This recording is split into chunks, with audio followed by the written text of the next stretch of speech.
ನಮಸ್ಕಾರ ಎಲ್ಲರಿಗೂ.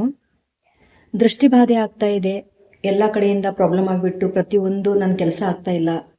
ಯಾವುದು ಕೆಲಸ ಮಾಡ್ಲಿಕ್ಕೆ ಹೋದರೆ ಅದರಲ್ಲಿ ನಾನು ಸಿಕ್ಕೊಳ್ತಾ ಇದ್ದೀನಿ, ಸ್ಟಕ್ ಆಗ್ತಾ ಇದ್ದೀನಿ ಅನ್ನುವಂಥ ಮೈಂಡ್ ಸೆಟ್ ಇದ್ರೆ ಇಲ್ಲಿ ಒಂದು ಮುಖದ್ದು ಅಥವಾ 10 ಮುಖ ಇಲ್ಲ ಅಂದರೆ 11 ಮುಖ ಯಾವುದಾದ್ರೂ ಒಂದು ರುದ್ರಾಕ್ಷಿ ನಿಮಗೆ ಒಳ್ಳೆಯದು ಸಿಕ್ಕಿದ್ರೆ, ಅಂದರೆ ಈ ನೇಪಾಳದಿರ್ಬೋದು, ಅದರ್ವೈಸ್ ಇಂಡೋನೇಷ್ಯಾದು ಯಾವುದಾದ್ರೂ ಒಂದು ಮುಖ 10 ಮುಖ ಇಲ್ಲ ಅಂದರೆ 11 ಮುಖದ್ದು ಅದನ್ನು ಸೋಮವಾರ ದಿವಸ ಒಂದು ರುದ್ರಾಕ್ಷಿಯನ್ನು ನೀವು ಜಲಾಭಿಷೇಕ ಮಾಡಿ, ಹಸಿ ಹಾಲಿನಿಂದ ಅಭಿಷೇಕ ಮಾಡಿ, ಅದರ ಮೇಲೆ ಮತ್ತು ಜಲಾಭಿಷೇಕವನ್ನು ಮಾಡಿಕೊಂಡು ಭಸ್ಮವನ್ನು ಹಾಕಿ, ವಿಭೂತಿ ಕುಂಕುಮ ಅರಿಶಿನವನ್ನು ಹಾಕಿಬಿಟ್ಟು ಮನಸ್ಸಿನಲ್ಲಿ ಸಂಕಲ್ಪದಿಂದ ಈ ದೃಷ್ಟಿಬಾಧೆ ಹೋಗಲಿ, ಮತ್ತು ಎಲ್ಲ ಕೆಲಸ ಏನು ಸ್ಟಕ್ ಆಗ್ತಾ ಇದೆ ಎಲ್ಲವೂ ರಿಲೀಸ್ ಆಗಿಬಿಟ್ಟು ನನ್ನ ಲೈಫ್ದಲ್ಲಿ ಖುಷಿಯನ್ನು ಕೊಡು ಅಂತ ತಿಳ್ಕೊಂಡು ಪಾಸಿಟಿವ್ ವೈಬ್ಸು ಮತ್ತು ನಿಮ್ಗೆ ಏನಾಗಬೇಕಾಗಿದೆ ಅಫರ್ಮೇಷನನ್ನು ಹೇಳಿಬಿಟ್ಟು ಓಂ ನಮಃ ಶಿವಾಯ ಅನ್ನುವಂಥ ಮಂತ್ರವನ್ನು 108 ಬಾರಿ ಪಠಿಸಿ ನೀವು ಕೊರಳಿಗೆ ಹಾಕ್ಕೊಂಡಿದೆ ಆದರೆ ನಿಮಗೆ 100ಕ್ಕೆ 100ರಷ್ಟು ರಿಸಲ್ಟ್ ಬರುತ್ತೆ.